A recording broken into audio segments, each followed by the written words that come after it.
I'm Edward Hobbs and welcome to our mid-June video. So much talk of interest rates right now, and granted, it's a little tricky to make sense of it all.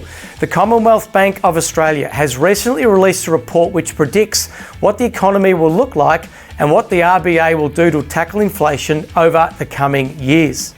Amongst other things, it mentions a prediction of a further 50 basis point rate hike in July, followed by 25 basis point hikes in August, September and November. That will see the cash rate at 2.1% by the end of 2022. However, interestingly, they say that they do not expect any further rate hikes in 2023. In fact, they believe that rates will be slashed in the second half of 2023. They say this because they predict a sharp rise in interest rates, which will cause the economy to simply slow down.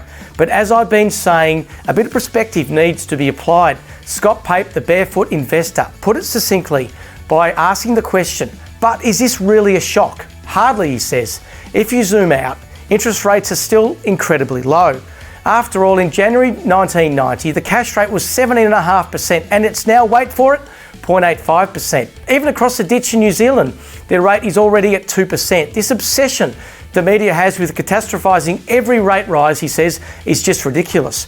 What's really happening here is that the Reserve Bank is ever so gently peeling off the easy money band-aid, and the media is acting like a wimpy kid screaming, with every millimetre, it hurts. In some markets, fear of overpaying has replaced FOMO. But as said previously, now's an opportunistic time if you are a buyer-seller, as trading up conditions are favourable. Some family double fronts are always hot in demand in the inner city, and currently we've got 382 Church Street, 64 Bendigo Street and 60 Coppin Street, all presenting great long-term value propositions.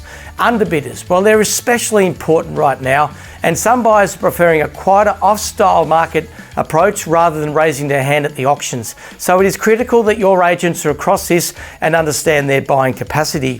Finally, a special shout out and congratulations this month goes to Emily Sayers from our Richmond office and also Michael Tynan from our Paran office, who both figured well in the Victoria's top 50 real estate young guns list that came out through the week. That is an awesome achievement.